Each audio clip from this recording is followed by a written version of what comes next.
2, and we'll start the meeting with the Pledge of Allegiance. So if everyone will stand and join me. I pledge allegiance to the flag of the United States of America and to the republic for which it stands, one nation, under God, indivisible, with liberty and justice for all. Thank you. All right, and if we could get a roll call, please. Sure, we have Rhonda Wassam. Present. Welcome. Renee Thank you. Headley. Here. Mindy Walters. Present. Paul Gonzalez. Here. And Dan Leonard. Here. Carl Ferguson is absent and excused. Great, thank you. Next on the agenda is the agenda, and we'll do a roll for, is there any conflict of interest of anybody for this evening in any of the matters before us? No. Okay, thank you for that. Next, I'd entertain a motion for approval of the agenda. I'll move to approve the agenda of Wednesday, August 3rd, 2022. Support.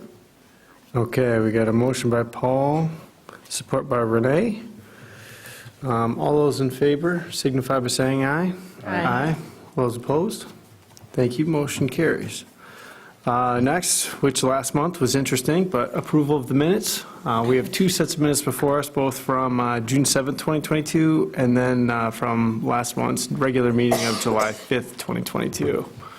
And did we have some clarity that we wanted to just kind of shore up? I was just going to note that I did go back and I listened to that full, I think, 25 minutes or so when the Planning Commission was deliberating and went ahead and made the motion. And so based on the audio recording that I listened to, the minutes that Ann put together were accurate. They just needed to be renumbered.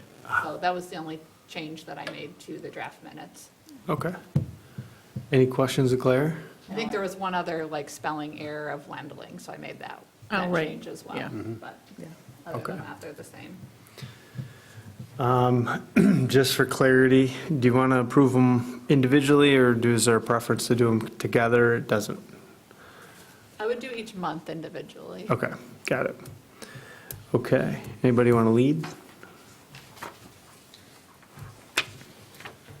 I move to approve the adjusted minutes of June 7th, 2022 regular meeting. Is there support? All right, so thank you. We got a motion by Paul, seconded by Mindy, approve the minutes of June 7th, 2022. All those in favor signify by saying aye. Aye. All those opposed? Motion carries. Okay, thank you. And one more set. I also move to approve the minutes of July 5th, 2022 regular meeting. Okay. Again, we got a motion by Paul, seconded by Mindy for approval of the July 5th, 2022 regular meeting minutes. All those in favor signify by saying aye. Aye. Aye. All those opposed? Motion carries. All right, thank you. Next on the agenda, with a lot of public here tonight, but this is time for public comment. Anything that's not on the agenda? Anyone has a chance to step up and have a conversation with the Planning Commission? Okay. Thank you for that. Next up is correspondence. Claire, you want to go through the list that we have before us? Sure, so included in your packet, you had 2 items of correspondence, one from Mary Thompson and the other from Kevin Miller. And then subsequent, since the packets went out, you received correspondence from Commissioner Ferguson with some of his thoughts on the agenda items.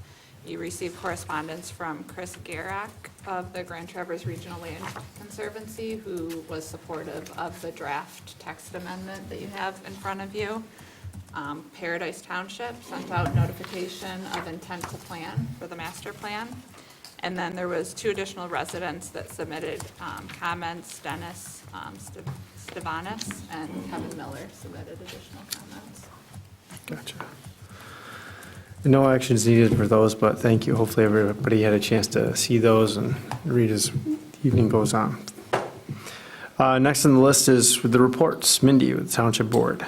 So at our our last meeting, we talked at length with a bunch of different presentations. One of them, we talked to the county commissioners about what they're planning on doing with the ARPA funds, kind of starting to figure out how they want to distribute it. They're wanting to do a lot of teaming projects so that they can leverage that money the best that we can, whether it's a, large county project or if it's a teaming project.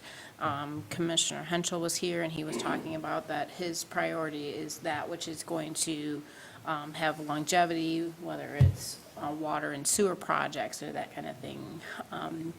And then we also talked at the township level. There's a list of projects that we have put together, just to kind of projects that we want to think about there. And if you want to look at more of those are in the minutes of the meeting. We had an interesting presentation from the Road Commission. And the Road Commission has changed the way that they are going to do the local roads. And what they've done is they have deemed that all of the major artery roads are in good shape. And so they're going to work on what they call sneaker roads. So those that we use to bypass those artery roads, but there's a lot of traffic on them because they're the sneak around roads. But they are no longer going to participate with local roads. They're going to put them totally on the people and the township. And as you might recall, the township does not have any funding for roads. So like we just did a couple subdivisions in the last few years, and we had participation from the Road Commission, and the township did participation. And then the rest of it was on, was a special assessment district on those residents. And so from here on out, the Road Commission has decided that their participation is the engineering. It will not be any actual monies towards the building of the roads. So there was some interesting conversations about that and how that's quite the change from years past. We also had our annual report from the fire department and the ambulance department. It was a very different meeting, but it was very good in figuring out what's going on in the community and the changes that the Road Commission has decided to do. Some good, some bad. What was their main reason for that? Is it funding? Oh, well, they also made it so that East Bay Township's funding is based on, I don't remember if it's people, it's got to be people, it's got to be residency. So that in the past, it was first come, first serve. If you wanted a road done and you came in and said, hey, I want this road done, and they matched you 25%, and then, it was first come, first serve. Now they're allocating an amount to each municipality.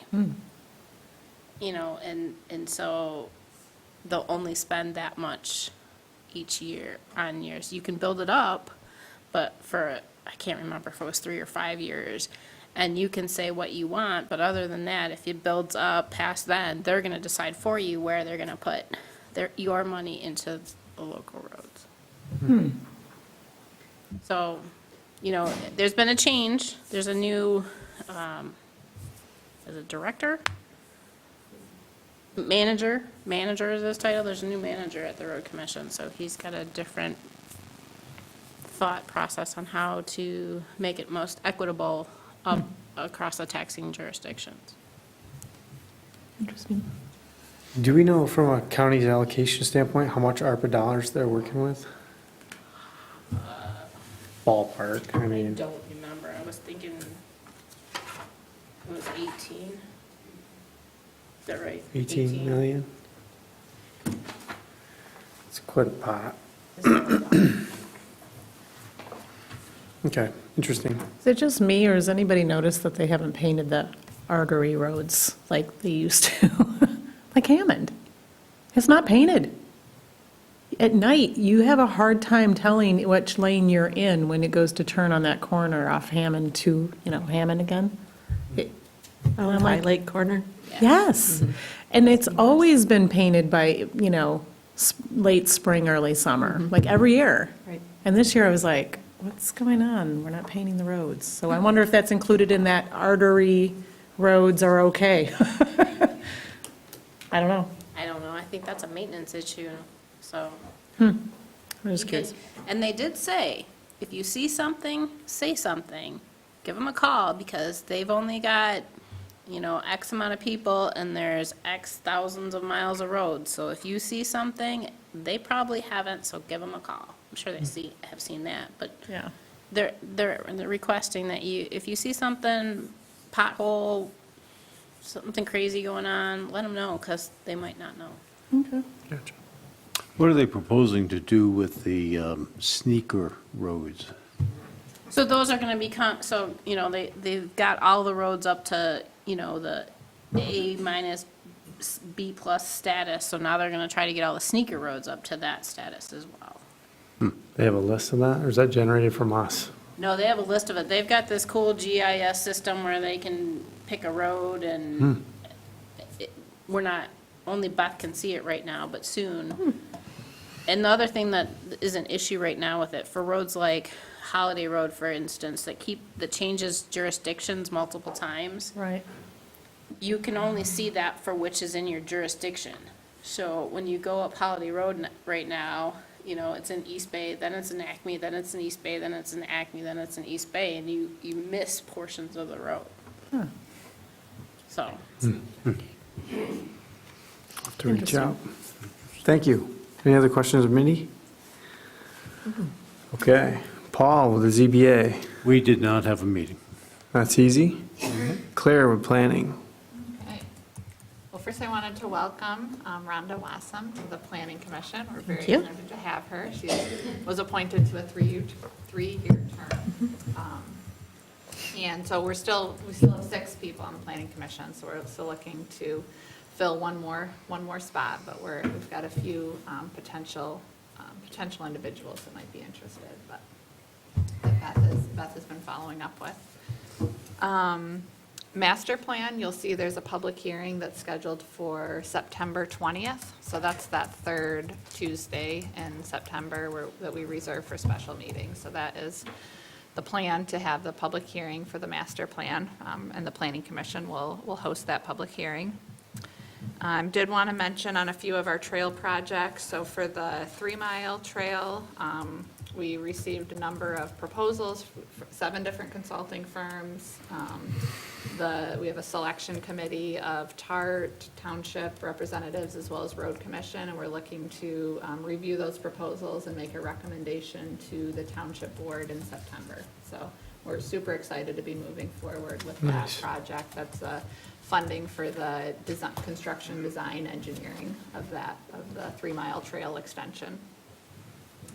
Also similarly for the zoning ordinance, and as you know, we've got representation from Planning Commission to serve on that working group. We have the selection committee that met, reviewed the proposals that were received.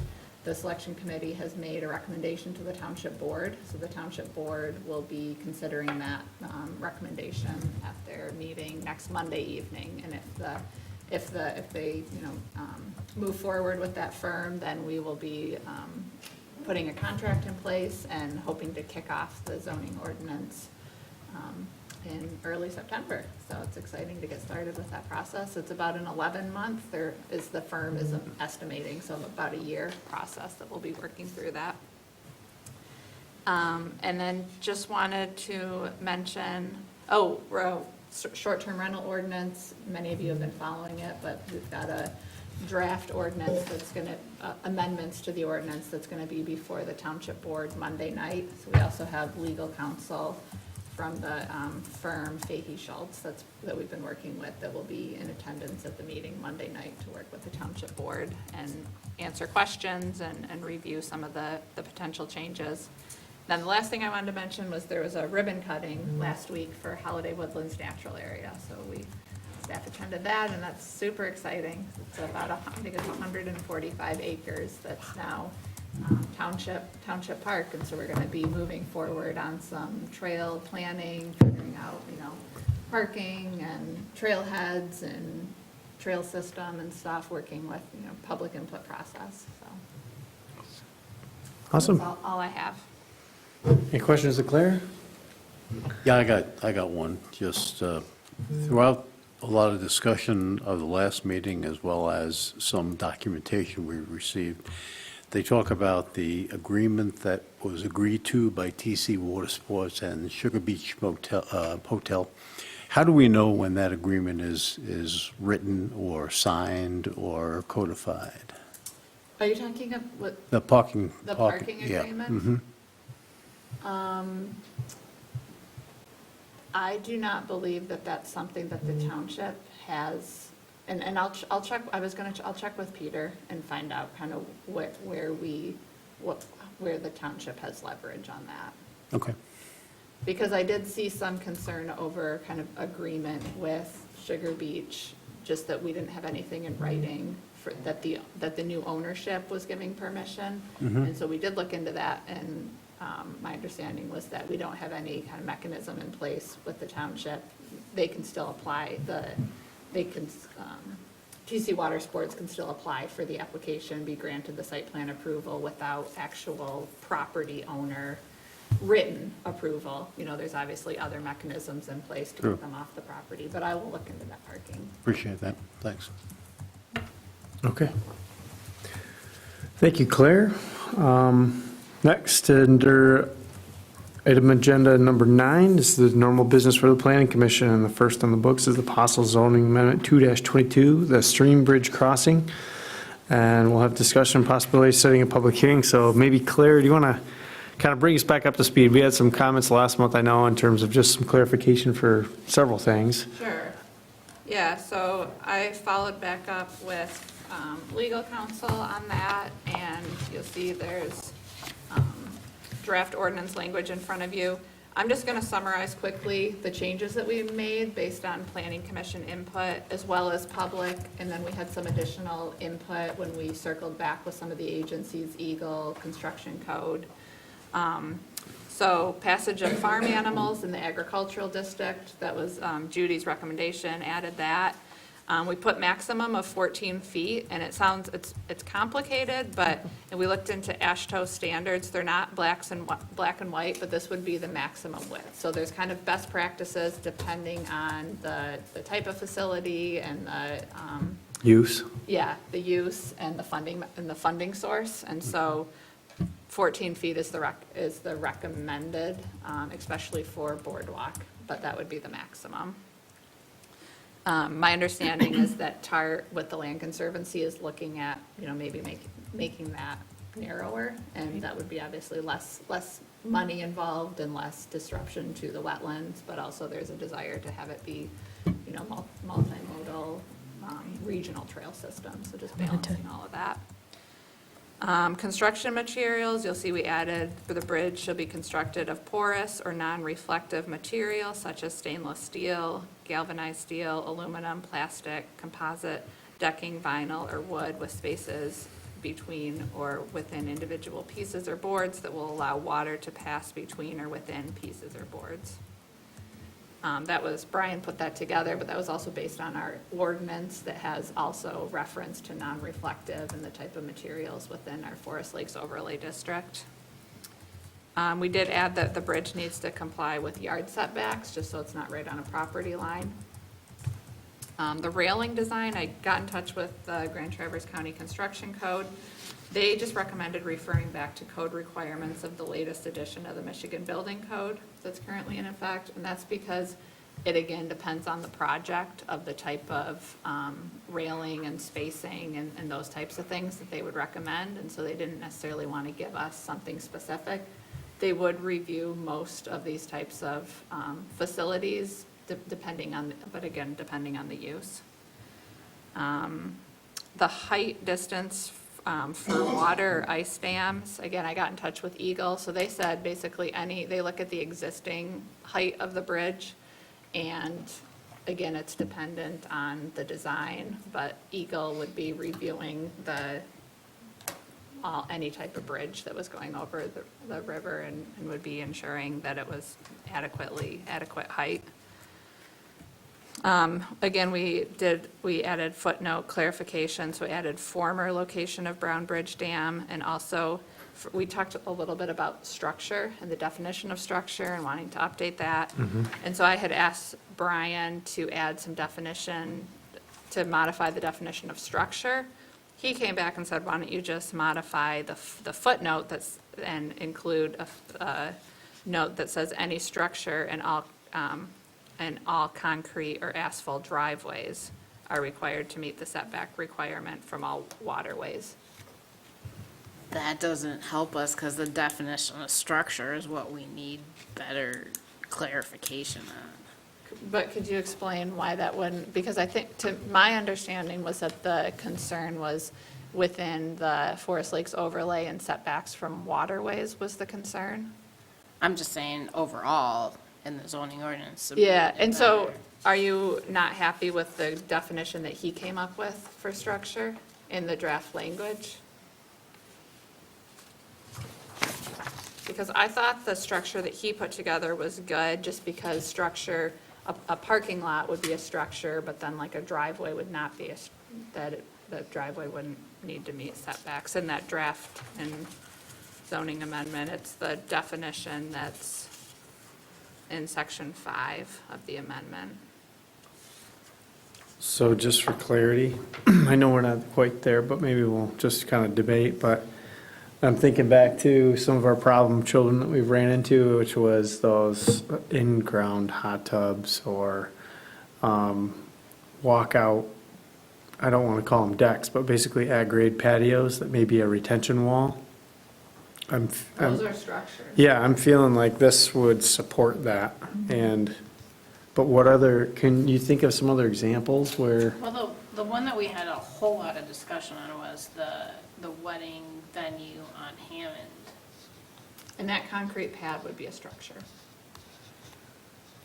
There was a lot of debate on whether that was or not. With this ordinance. I think one challenge that we also have in our ordinance is and there was a lot of discussion during the Lakemore site plan review, was the fact that seawalls or similar, there's something specifically in the ordinance that says that those are exempt from like planning commission review because they are under the purview of the Grand Traverse County soil erosion and Eagle, depending on whether they're waterward or landward of the ordinary high water mark.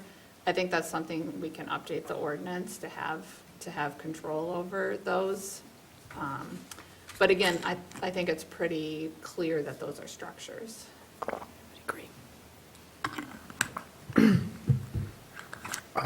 Is that, I hate to cut you off, is there anything else we need to kind of touch to, or that was kind of the last piece? That's all that I had from changes that were made. Okay.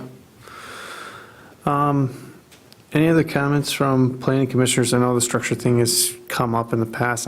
When I was reading through it, I kind of thought that it would cover us for most of the things I just had in my memory, but is there any other things that jump out to anyone that we need clarity on or questions?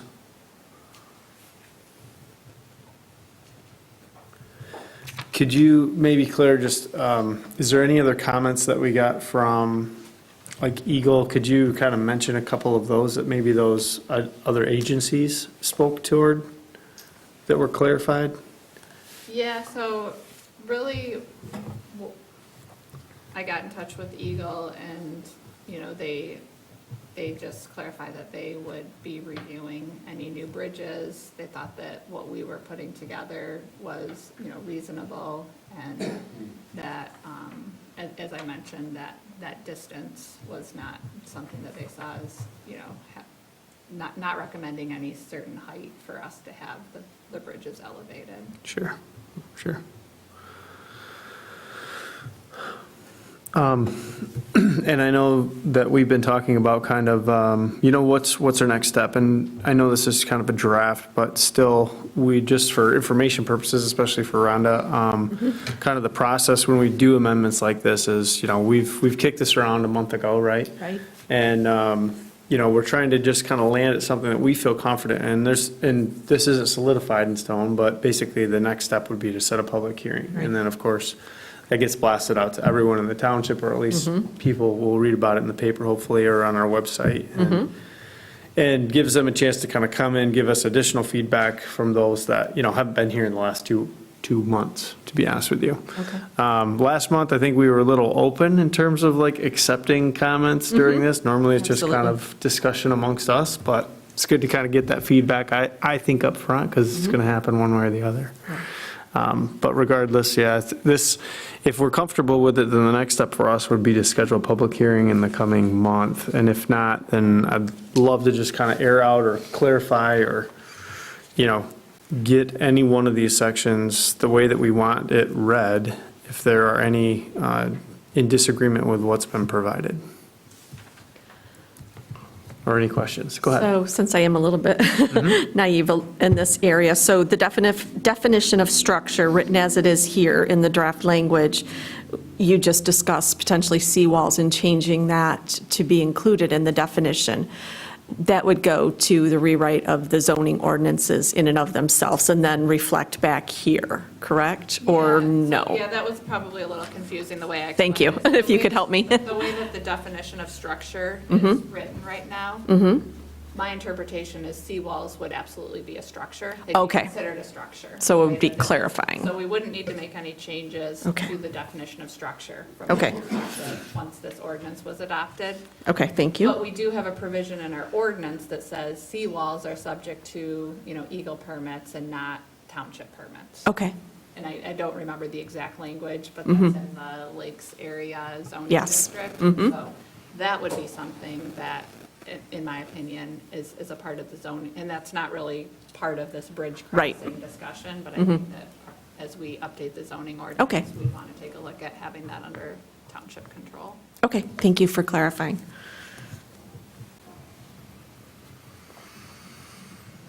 Any other questions out there looming? I think it was retaining walls was actually the term I was looking at. Ah, Okay. gotcha. If not, I'd entertain a motion to put this up for a public hearing, maybe in as soon as September.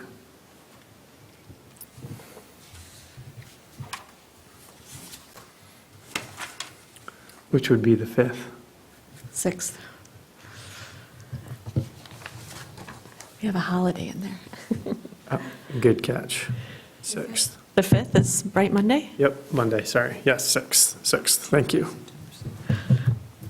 I'll make a motion to schedule the zoning amendment 2-22 for a public hearing on September 6, 2022. I'll support. Thank you. We got a motion by Mindy, seconded by Renee. Any discussion on the motion? Okay. All those in favor signify by saying aye. Aye. All those opposed? Motion carries. So, yes, Claire, if you wouldn't mind getting that set up, we'll have a public hearing scheduled for September. Thank you, everyone. Okay, next under item B is a sketch plan review, O'Grady proposed residential cluster development for just kind of discussion. Claire, could you kind of give us a little background, and then we'll have the applicant come up afterward. Yeah, sure. So I met with these folks a couple of times. They're interested in the property. It's, I believe, 159 acres, but they're looking to develop 121 of those acres. And you'll see included in your packet, there's the cluster development model, and then there's just the traditional condominium subdivision example. Both are uses permitted by right. They're looking to do the cluster subdivision. From my perspective, you'll see in the memo, I went through kind of all of the standards related to the cluster subdivision. So they can have up to I believe they can have up to 102 single-family subdivision condominium units under this cluster subdivision, and so that's what they're proposing, because they need to save 15% for roads and right-of-way. It's interesting, because if they do the traditional subdivision, there's no provision that requires 15% to be set aside to roads, so they could potentially actually have more units with traditional, so they could have up to 121 for the traditional. But you'll see the master plan, it kind of talks a little bit about the purpose. I think that this development is the cluster development is more in line with the master plan as opposed to the traditional site condo, just because of the agricultural use, although both are permitted by right. I think the site analysis is an important item to pay attention to that's referenced in the master plan related to agriculture, because this was actively farmed agriculture. And so the master plan talks about a site analysis that looks at the agricultural land with the goal of, with the over goal of protecting 50% of agricultural lands in the township. So this obviously wouldn't be protecting those wouldn't be keeping those agricultural lands, but, you know, taking a look at soil types, terrain, other items when identifying kind of the areas that are for preservation in this site development. And then the site analysis that the zoning ordinance requires talks about permanent open space shall be determined through the preparation and submittal of a detailed site analysis, which will identify native soils, water features, wetlands, topography, vegetation, wildlife corridors, views to the water, prominent meadows, et cetera. So I believe that the applicant will talk in a little bit more detail, but I like that there's the connectivity of the proposed preserved open space and the kind of recreational component of having that open to all residents of that development. And then there's also a section in our ordinance that requires 2 points of access for any development over 30 units. And so from what I can tell, there, and we did take a look at the master deed, there is connectivity to this Cinnamon Ridge development, provided that 66-foot right-of-way or connection to this development. So that would be 1 point of entrance as well as 3 Mile. So you guys wanna? Yeah, well, hey, to introduce Thank you. ourselves real quick, Kyle O'Grady. If you guys could, state your name and address at the mic there, please. Thank you. Good evening, Kyle O'Grady, 901 South Garfield Avenue, Suite 202. Introducing ourselves. Hi there, Kevin O'Grady, 901 South Garfield, Suite 202. Thank you.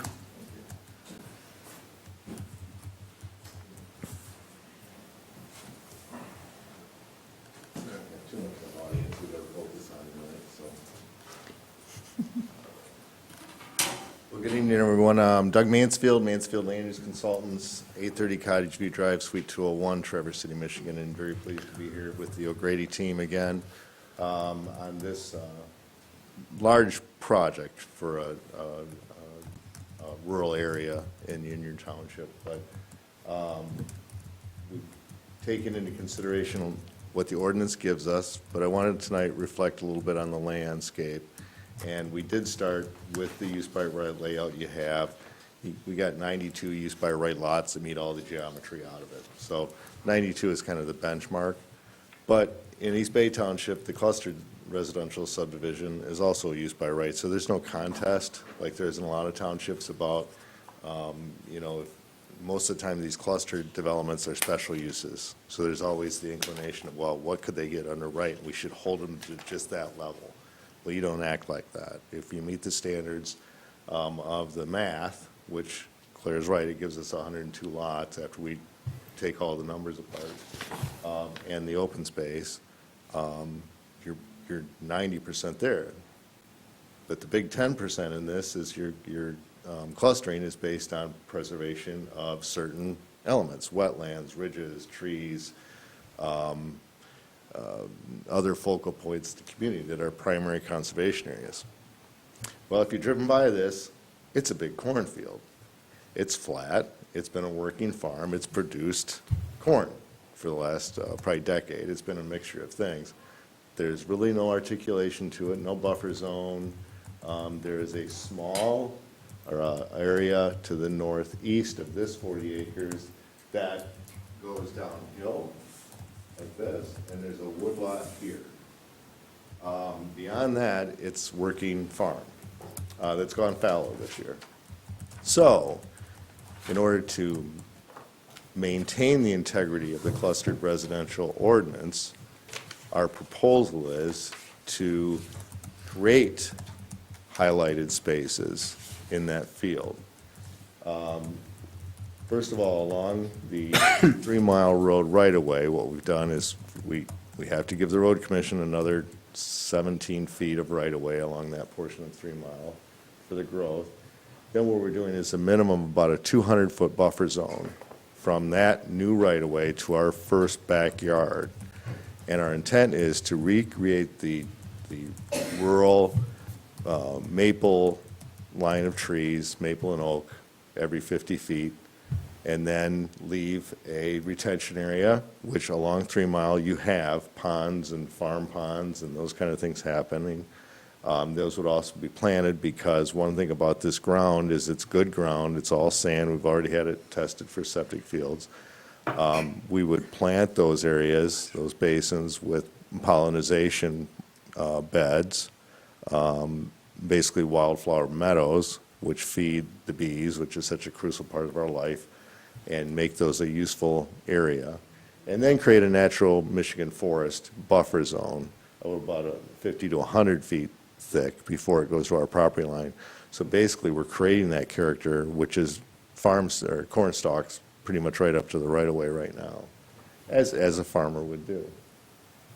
Then internally, we had to provide about 36 acres of open space, and it was to be broad and contiguous were one of the goals. So right from the right-of-way, we've provided trail connections, or what would be connections as trails, through the road corridors and common areas into these larger open spaces that are the backdrop of many of the lots. And as Claire said, we have areas that would serve as passive open space. Maybe it's a ball field, maybe it's just a flat area to take part in and be open. We're not looking at filling these with trees necessarily. Then the retention areas, we'll have to retain the 2 100-year back-to-back storms. We'll get slight infiltration, but we want to keep those retention basins very shallow, almost unnoticeable when you walk through them, and then plant that again with pollination beds, meadows, and wildflowers, and connect them then from area to area all the way to the northeast and then to the southeast also. So that's our intent regarding maintaining part of our agricultural setting of this, is that those open beds will still do what they did or what they should do in functioning to serve agriculture, and both being stormwater recharge areas and then the pollination beds. And it's a critical element that we're really rediscovering is missing. We did end up with 102 lots. What the allowance of the ordinance allows us to do is take those from a standard 150 feet at the midpoint of the lot down to 100, and then take the lots down to about half the size required, from 40,000 square feet down to 20,000. Our minimum lots meet the 100 feet at the midpoint of the lot, and then we don't have a lot in here under 0.65 of an acre, so we're a little bit above the margin set forth by the ordinance. Again, this is all working systematically with the health department to get our septic fields and isolation beds or areas for the wells worked out, along with building the homes inside. The other, we would be building a private road system. This layout does allow us to do some more creative things with the road than the use by right does in articulating the road and how we connect it. So we've worked hard to do that. And then we'll connect in to Cinnamon Ridge's common area that was allowed and pursuant to their meeting a future secondary outlet. not real worried, like we get into some kind of discussions about the neighborhoods. There's really no function to go east. Potter Road ends at the lakes area. There's really no destinations on a day-to-day basis for our traffic to enter theirs, except for when Susie wants to come over and see Bobby, and hopefully we have that interconnection between the neighborhoods. So I will say the 40 to the south of the original farm was sold to others, okay? That we understand is being split up into 10-acre lots, and so we won't have this southern access, because those are just going to be mini ranch lots now. Under the Land Division Act, you don't have the same abilities to request the interconnections, which you do the subdivision control ordinance. All this being said, there is that question, are we meeting the ordinance as it speaks to preservation? And we, again, there's the master plan, and then there's the ordinance. The ordinance kind of specifically points out that we should be saving some element of land, specifically wetlands, ridges, trees, streams, these kind of things. And really, there's not that element, but we're trying to recreate that here. Well, before we go into final design and such, are we on board with that concept? Because it's kind of, usually we have a piece of land that has some of that contextual elements in it, and this one we don't. So that was kind of what we came here tonight to discuss. But for the gaining of 10 lots, the open space, the buffering along 3 Mile Road, which would be great if we can carry that through, as 3 Mile Road most likely will develop through the years, make that part of that corridor. So we're here to take a few comments, knowing that there's no approval or anything, but watching your eyes roll, and if you fall over in your chairs or get out your rotten tomatoes after me. So, thanks. Sounds good. Thank you, Doug. Questions of the commission? And maybe we start the bidding with differentiation between kind of your standard layout and the revised cluster system. Maybe we can start a conversation there. Any thoughts on that? Or likes or dislikes between the two?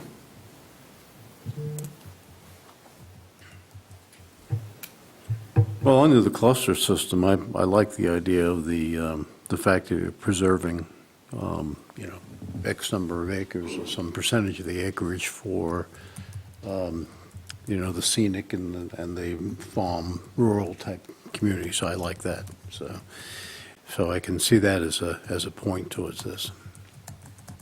The only other question I have is that, what do we do in traffic-wise? I mean, how do we impact this with 3 Mile Road?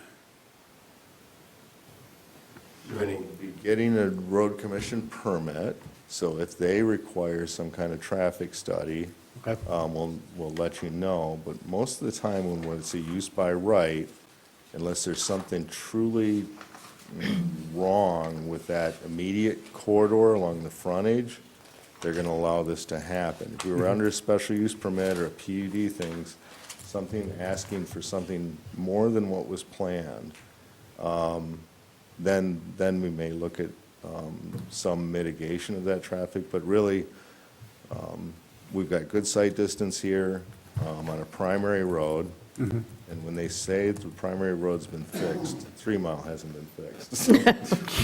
And anywhere, but I'm there for you, so, but it is a primary road. So they see this as not a local road impact.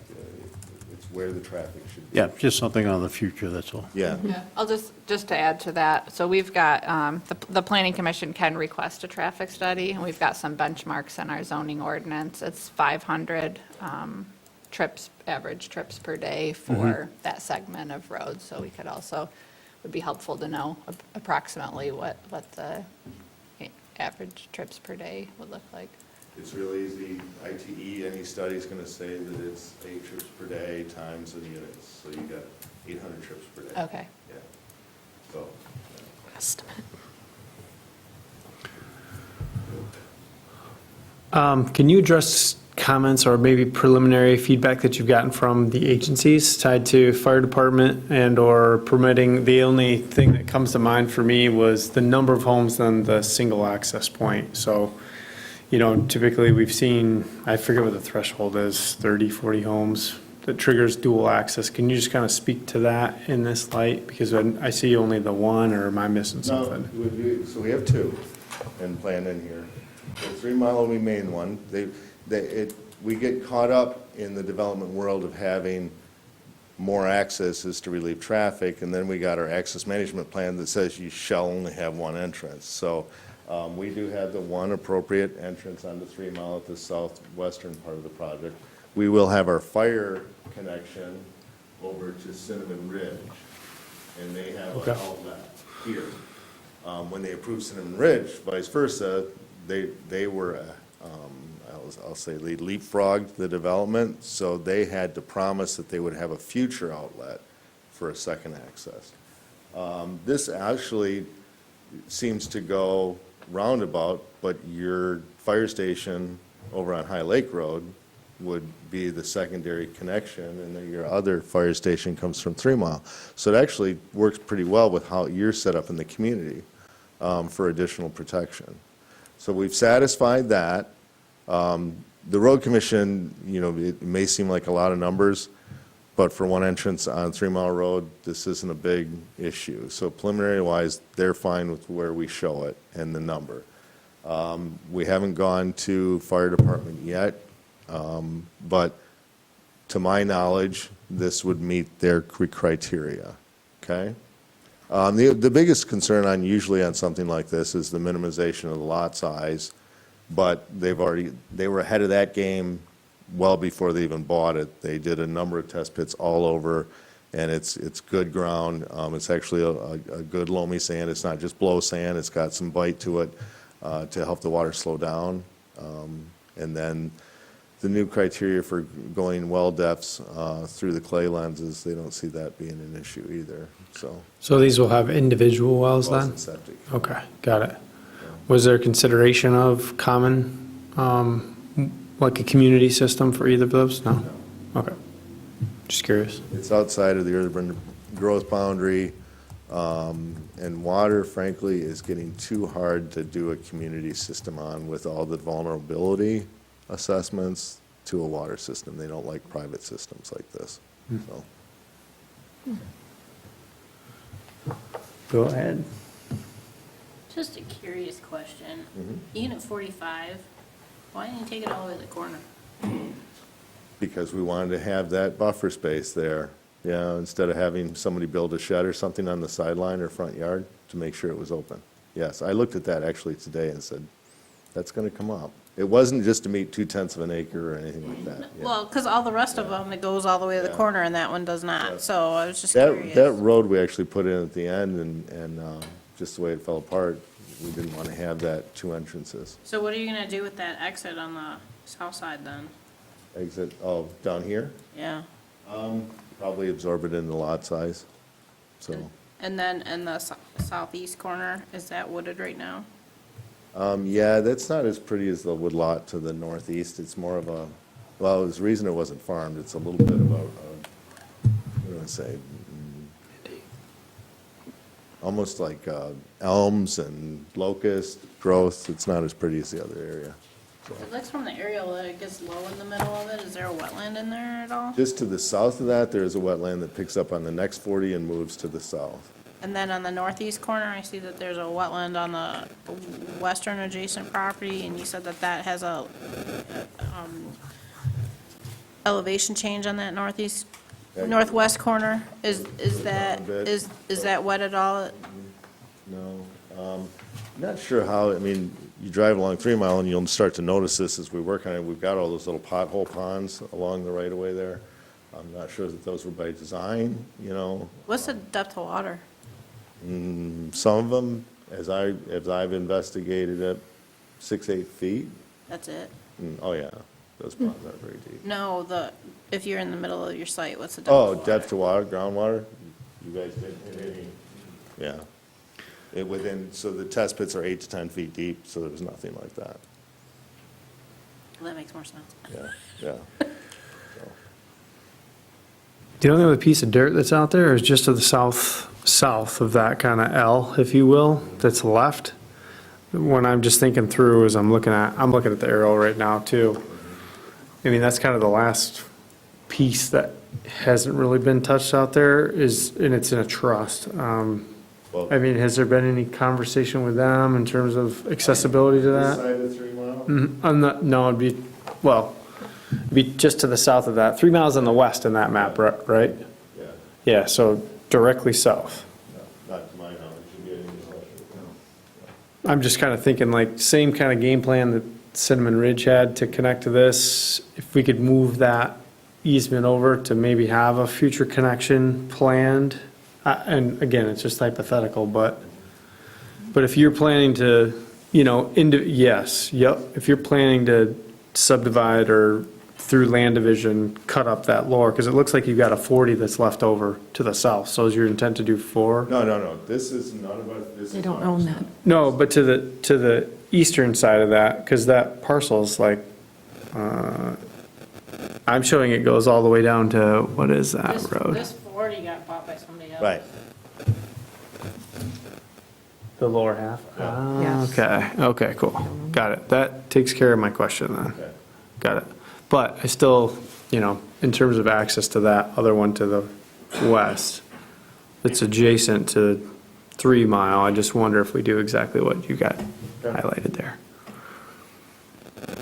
2 more questions. Yep, I'm done. The area, the flat area, I don't know what to call it. There's a word on here. Let me get back to it. The passive park area. Mhm. Is that going to be mowed?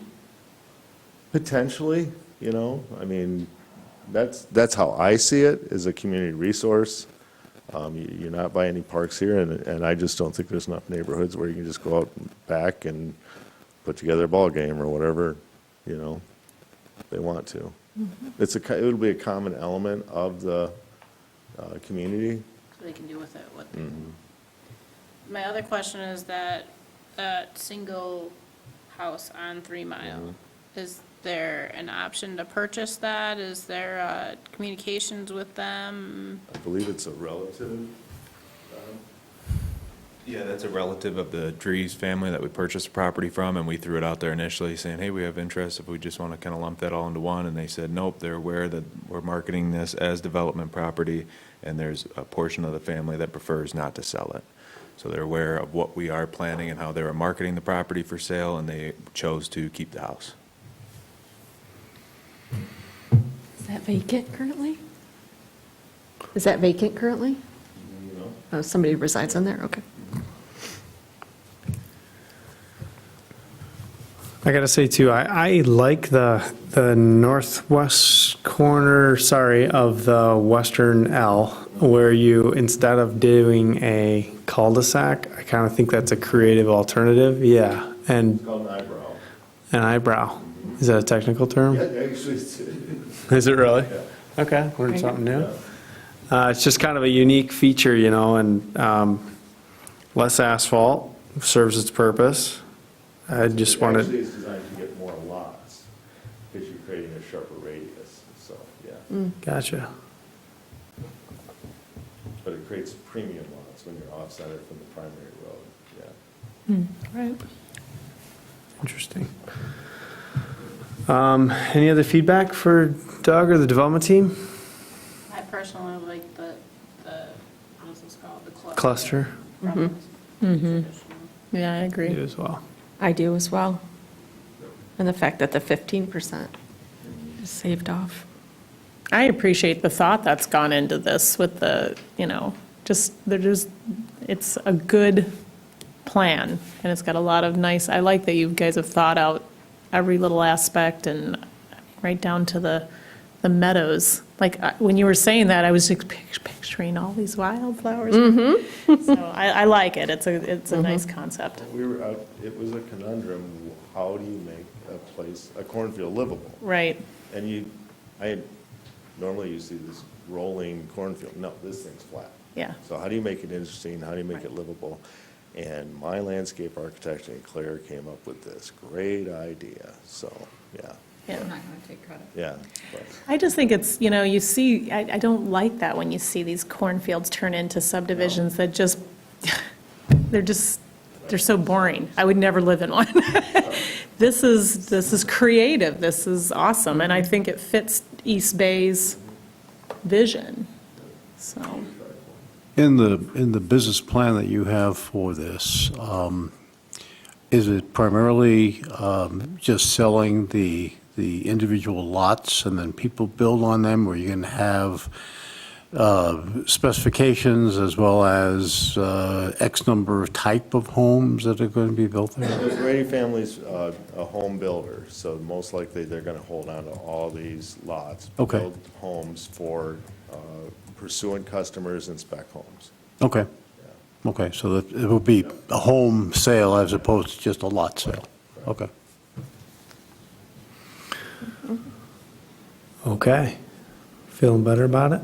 Any questions of us? Thank you. Okay. It's kind of a different one, so. Sure. But that's what cool. keeps our job interesting. I appreciate all your time, and we know what we take away this, with, and just, it's just that, a review, and we got a lot of work ahead of us, so I really thank you for tonight. Sure. Thanks. Okay. Thank you. Yep. Yes, thank you for your time this evening. Yep. Appreciate you guys coming in. Thank you.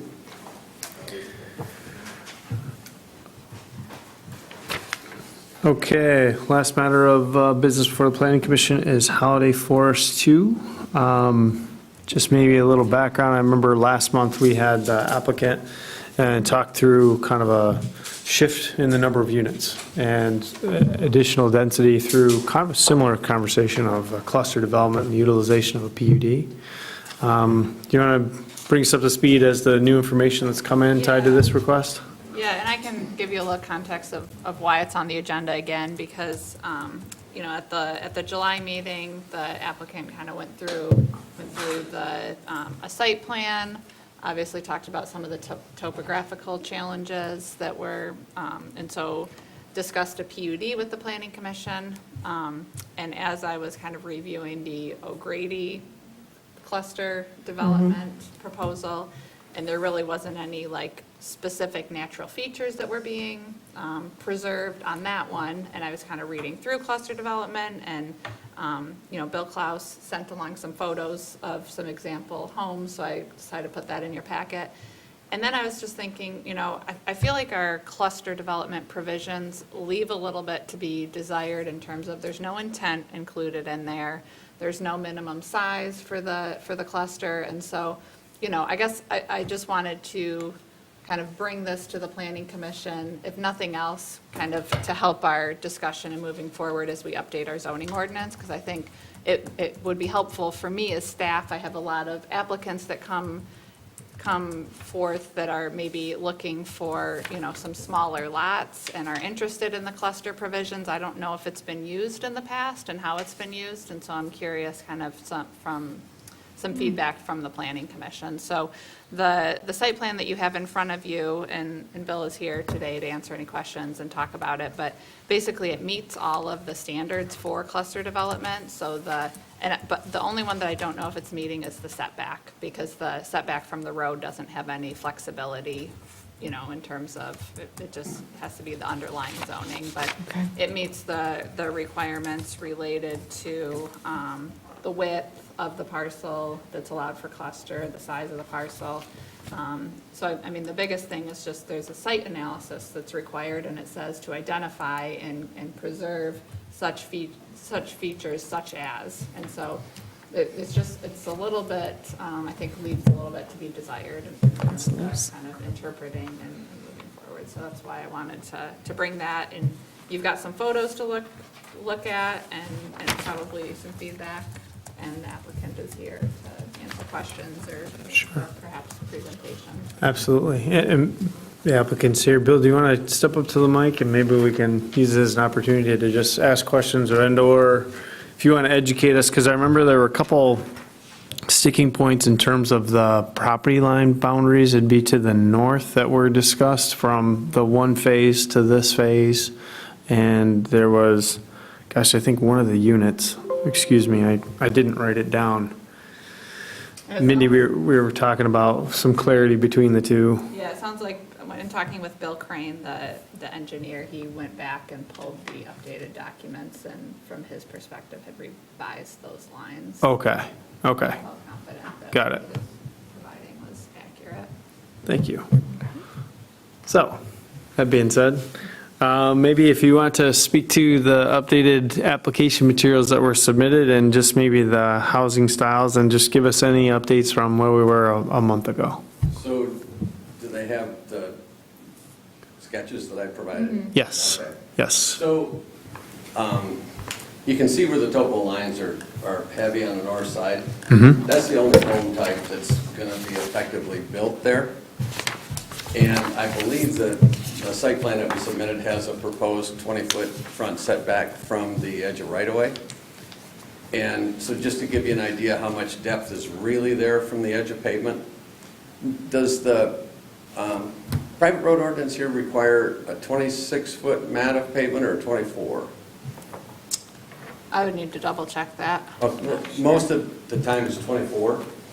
So if you take your 33, half the 66 feet of right-of-way is 33. You subtract 12 feet of pavement from that 33, you've got 21.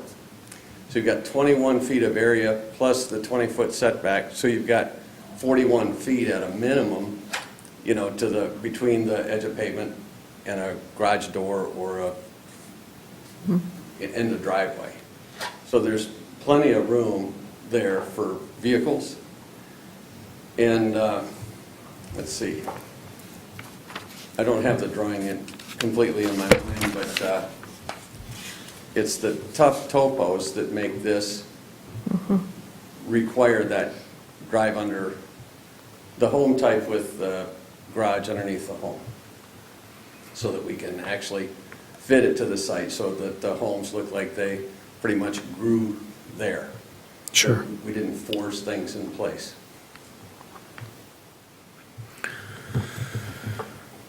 And then also, could you speak to, and I just wanted to clarify from where we were talking about the number of units, and that this one, from what was previously approved, this proposal would add, and I forget the actual number. 9 It additional. was a 9 that we settled on, it was 9 new units.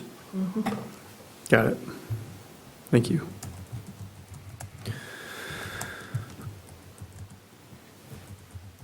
All right. Well, enough about me.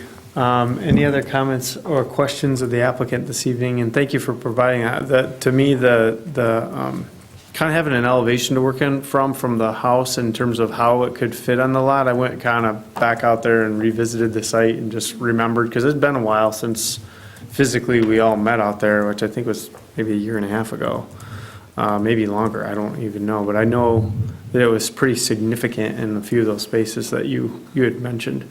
So I looked from afar, I didn't trespass, but it was kind of nice to refresh the memory. So having those housing elevations kind of helped me visually picture what could fit into a site like that, because it is a little non-conventional. You can't trespass when you're welcome to be there. Appreciate it, but just trying to kind of reorientate. It'd been a little while. What other questions are out there with this one? This cluster thing is obviously kind of a new term that I haven't heard much of, so I'm trying to wrap my head around that, and I think I want to do a little bit more reading on it. But are we basically saying, because when you started looking at the O'Grady project, that this might be a good alternative for this, that offers more, I don't know if flexibility is the right word, but maybe a little more conducive for this site for what he wants to do? The difference would be that if he used the cluster development tool as opposed to a PUD, it would be, it'd be a use by right as opposed to a special land use permit, and it would be one public hearing with the planning commission as opposed to 2 public hearings. So it'd be a little bit more straightforward process with more kind of black and white standards for the planning commission to go through, as opposed to kind of the more in-depth standards and considerations that a PUD has. Okay. I mean, the thing about the cluster is that every single one of those standards would need to be met, so there's not the flexibility for the setbacks. So, those would need to be 30 feet as opposed to, so if he's looking at the 20-foot setbacks, then that would be PUD. Yeah. So, So Bill, you, because of how you want to develop this and how you feel you need to, you probably are still leaning towards a PUD? Am I? I'm not sure. It kind not of sure. depends on, I'm taking baby steps. Okay, I mean, if I can get this plan approved as a cluster, but I must have 30-foot front setbacks, then I'll have to go back and look. right, right. And I'll have to analyze each lot, because basically, you take the proposed road and the site, the lot, and you draw a through section through it. Then you take a through section through the home that you want to build, and you put it there, and the building code requires the first 10 feet around the outside of a home to have not less than 6 inches of fall and grade away from the home. Well, when you've got a hill coming down like Right. this, Right, and, I mean, that's where it all comes from. right, right. No, I appreciate that. I'm just trying to figure out, obviously, my position as far as I'm always a advocate for more homes. And I like the fact that you brought us these different drawings, and, because in my mind, when we were talking about this at the last meeting, I kept thinking, oh, yeah, we can't have a cookie cutter. I'm not a fan of cookie cutter, where they all look the same, but I like this. And even though they all are the same type of style, I understand that, because they have to be with that topography. But just the variety, it makes it not look cookie cutter. So, yeah, I mean, those are just my comments. As far as cluster, I don't know that I have an opinion on that. I just was wondering if there was a better way to approach it so we can, I don't know, get it done. Because I'm kind of still confused a little bit about the PUD and why, I don't want to say why we weren't for it, but what was the major? There's just so many things that were changing from the zoning to make it work. I see. So even though the PUD offers flexibility, it was changing too many things. Okay, all right, I just needed to understand that. and the thing that I go back to with the cluster, it's, a site analysis would need to be provided as a part of this development. And so, it's a smaller site. It's not the same as that, 120 acres that we're looking at. And, it says that it should be easily, the common spaces, there's a focus on recreation and common areas. And so I think that its proximity to Holiday Woodlands natural area is a really nice, is kind of a natural connection, and especially providing, whether that's foot traffic or vehicular connection, to the, what would that be, to the west Right. of the site. But then, it says, a permanent open space shall be determined through preparation and submittal of a detailed site analysis, which shall identify native soils, water features, wetlands, topography, vegetation, wildlife corridors, prominent views, et cetera, steep slopes. So that, they've obviously got topography, but it's similar to the O'Grady site. It's got, a little bit limited in terms of, the wetlands and other natural features. And so I'm kind of working through what the intent really is of residential cluster, which is part of the reason I brought it to you tonight. One of the things that we did approve, and when we did approve this, is we did have pathways over by the water tower, which are not included anymore. Bill? Okay. And then we had the pathway at the end of the stub road between, so that you could not trespass and go between those different open spaces. And I think that would be good to the common area on the back sides as well, that new additional common area that's adjacent to the Holiday Forest 1 common area. Okay. On the north side. Okay.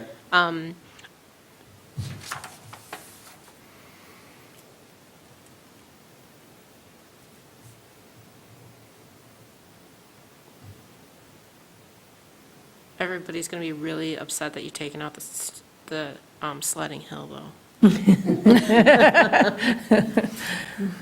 think you know which hill I'm talking about. Yep.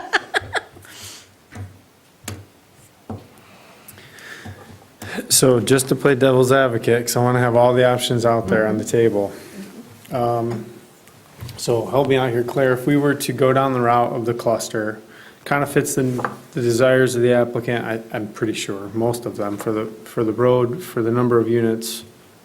And for, The setbacks. The setback's an issue, yeah. this, And the the setbacks drop? is the one thing, and I'm just wondering if the setbacks are a function of the land. I'm just asking a blatant, like, overarching question. Could you do like a bundled ZBA request for a number of lots on a property? Because I'm just guessing that you could probably squeeze the bulk of them into that required setback, but there would be a handful that may not. It's right here. Exactly. This whole thing, right? And that is a function of the layout of the land. So I'm just, again, I'm playing devil's advocate. This probably doesn't normally happen, but I wanted to throw it out there. To me, when you've got the land that's the factor of why kind of putting it at our arbitrary 30-foot setback doesn't fit, like that to me is a case for review, or at least you could make a case to have the conversation. Because personally, I'm kind of thinking if I was in the applicant's shoes, I would go down the road of the cluster at all costs. It's just less scrutiny. I think it's a nice kind of blend. But I'm not making any decisions. I'm not a developer. I'm not sitting in your shoes. I'm just kind of wanted to throw that out there. Is that something that, you've seen or could talk about? Because I know we've had other projects where we leveraged ZBA for kind of an interpretation or at least a consideration, or we've actually moved forward and then had them consider an element of it, but But it wasn't multiple, like. Yeah, I think this would. Right, I that's think what's- Each one, I think it would be a separate dimensional variance for each one. Okay. It could all be considered at the same at one meeting, but I do think it would be multiple variances. And how many variances do you think in that, you Lots. just looked at the number of houses? Potentially, we're just, it's a guesstimate. 9 out of the 34 potentially might need that type of a variance. I do like the cluster idea and the fact that you have to set aside certain percentage, that 15%. And so I like that idea. I understand the setback is probably going to be the one thing that's going to be the driving force for any variances or any changes in direction that you may need to move. But you were mentioning the grade from the house down, it can't be more than It can be less than. Less 6 than? inches and 10 feet. 6 inches and 10 feet, which isn't very much, right? Yeah. That's a pretty flat, yeah. Okay, So it can be greater, but it can't be less than. And where it becomes a problem is behind the home, coming up against that hillside, it's coming down at the home. right, right. Worried about flooding and, Well, just, yeah, getting rid of water. yeah, water. And just to clarify, that 15% is for roads, but 35% Yeah. is for permanent. Yeah, I was wondering about that. Okay, thank you for clarifying that. Okay. My misinterpretation. Let me change my note here. Thank you. Could that accommodate the cluster calculation and at the same time wind up with the same number of? I think he already met it when, According with to the one that we when already I had. spoke with Bill Crane, the engineer, he said that he met all of those requirements, the 35% open space, the 15% for roads, less than, or 50, the dimensional and parcel size requirements. So I sent all of those to him, and he Okay. provided this layout. The first one, what's the difference between 39 and 40? I'm sorry, page 39 and 40, there's two different drawings in my packet. I believe it's just zooming in, right? There's. Yes. Yeah. Oh, sure. There's one that shows phase 1 and 2, and then one that zooms into just phase. Okay. Because I'm zooming in my computer, I can't tell the difference between them.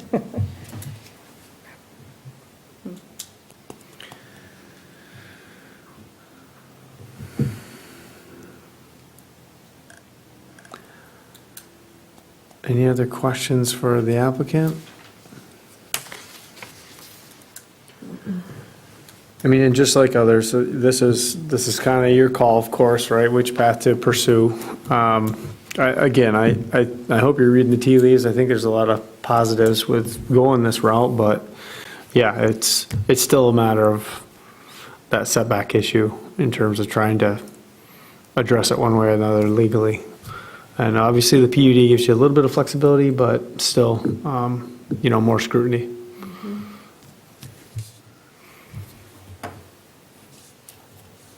So my notes that I've written while I'm standing here. So generally, you like the cluster? I'd say that's a decent nod. Okay. But All right. but you're gonna have to stay And- with the setback. Yeah, I'll deal with that. And the plan that Bill submitted currently meets the 15% for roads and 35% for open? That's what he told me on the phone, so I Okay. haven't verified that, but I All sent right. him the email with all that information. And I didn't get the detail, but I got the message. We want pathways connecting all common areas, correct? Okay.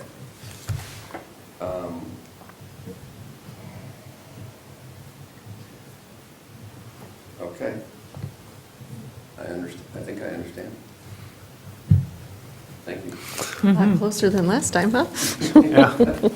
Process. No, thank you for working with us. It's Yeah. great to just kind of have that dialogue. I mean, it gets us a little further and, actually, this audience has been super helpful this evening too. Let's just get Yeah. right to business, so. I think it's because we're here on Wednesday and not Tuesday. It may be, maybe we Can we do that once brainwashed in a while? We everyone. had a lot of people last night at our regular time, Did you? the voters. Oh, right, yeah, I know.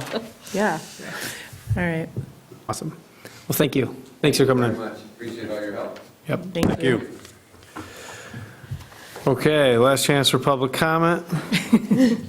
Anyone? Think we're clear. Any updates from the planning commissioners? I have one actually, and just random, but, so in the past, I got to take off one hat, put on a different hat.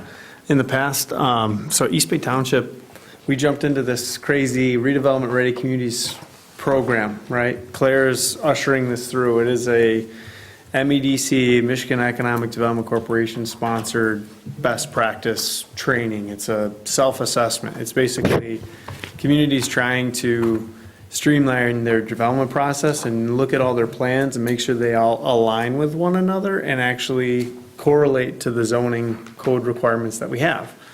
And there's these 6 best practices. It's pretty long. It's very arduous. Claire will tell you firsthand. I've worked with communities all across northern Michigan to kind of help them kind of navigate that. And we're currently pursuing this program primarily, yes, to get the house in order, which I think honestly, in comparison to other places I've seen, we're doing okay. But that being said, another added benefit to going through all of this is that as a community, we are afforded additional incentives. That can be through technical assistance services by actually reaching out and having grant monies given to the community for things like updating master plans or zoning codes or capital improvements plans or access management plans or marketing or branding or you name it. And then there's also, once certified, opens up kind of Pandora's box, which is all of the normal MEDC tools, which are grants, loans, equity investments, things of that nature. So there's consideration in terms of like, once we finally achieve that certification status of the township being open to that. And there's discussions as to kind of what types of projects we would fund in areas like this. So all I'm thinking about is this master plan is kind of the next thing that we're looking at, and I know the zoning code is coming open to that. It's something you might keep in mind, because a lot of times when a development team actually comes in and asks for financial help from the MEDC, that provides us kind of an option to talk with the community to get more of a community benefit out of maybe what is an already decent project. As an example, a lot of times it's a good time to leverage things like the Brownfield Redevelopment Authority in Grand Traverse County, which we've had some current interactions with actually, which has been pretty cool. But also incorporating trail development, incorporating stormwater management, a whole bunch of other, I would say, infrastructure requirements and/or use requirements that a lot of times development teams kind of skim over or overlook. So I'm not saying it's happening tomorrow, but eventually, once we go through the certification, I only want to bring it up because these guys are doing a great job internally to like navigate all of the requirements, because it is, I mean, it's a lot of work.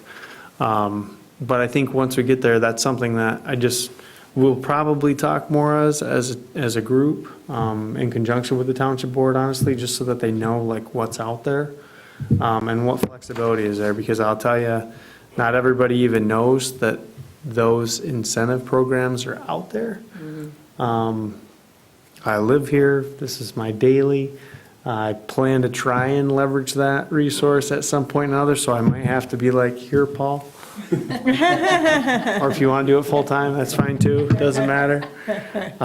But needless to say, I just wanted to kind of use it as a pat on the back for Claire and the whole team, because believe me, I've seen, like, when Traverse City went through this, just as an example, took them probably 3 years to navigate the whole process and become certified.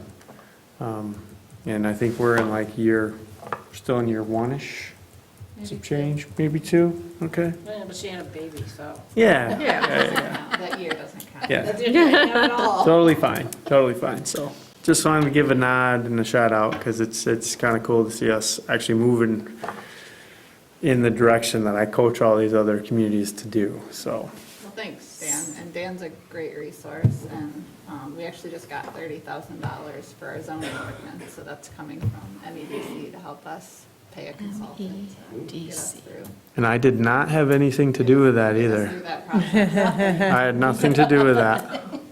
And So that's a this grant process then? is already Yeah. incorporated?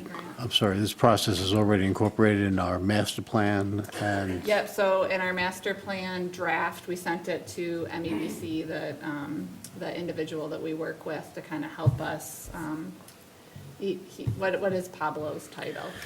He's a Forget. gonna butcher I it, took the but class. senior community planner, I Yeah, think. so he, we sent him the master plan to review, but we have all the, the our RC best practices in the master plan. Yeah. There's also the zoning ordinance. We had a few holes related to mixed use, parking, multifamily, residential permitted by right. So that's included, and we sent that along to the consultant that we're looking at hiring, has Cool. that in their scope of work to address all of those best practices, so that when we update the zoning ordinance. But I do think there's a lot of opportunities in the zoning ordinance to kind of go even above and beyond the best practices to make sure that we have the type of development proposals that we're looking for that could be potential for funding from MEDC. That's good. Cool. Renee, you made a comment, I didn't hear that. Did you, about the MEDC? I took the course. The course, okay. It was 6 weeks? Yeah, Yeah. and that's starting again. I think I sent out recently in. I personally would not recommend doing a evening Zoom. That's just my person. I So struggled what is your with that. recommendation? I don't know, because do they offer it in person? I think they're gonna start doing it in person I again. just, the whole Zoom thing at night, Right. It's too much. holy crap. I mean, I was drinking I'm on Zoom all coffee day. at 7, 8 o'clock at night to stay awake through these Zoom classes, because number one, it's a lot of information, and it's very overwhelming, and as a newer commissioner, and you're even newer than me, Yeah. it's a lot. Okay. And I don't even know that I really ever grasped the whole idea. I think it's going to take time for it to all, like, just, even just listening to you talk about it helps. I go back and I go, oh, yeah, I learned about this, that, and the other thing. And the incentives, it was huge. So I think it's an awesome thing, but it's really kind of overwhelming. Okay. But I do recommend taking the course. I think it's helpful. In strategic places only. We're not getting on board with these subdivisions and, that's not what we do. We're looking at mixed use, generally dense, zero lot line kind of projects. That's later. Different discussion, different meeting. Different day. Well, thank you for sharing that. So Yeah. I have a list of education opportunities.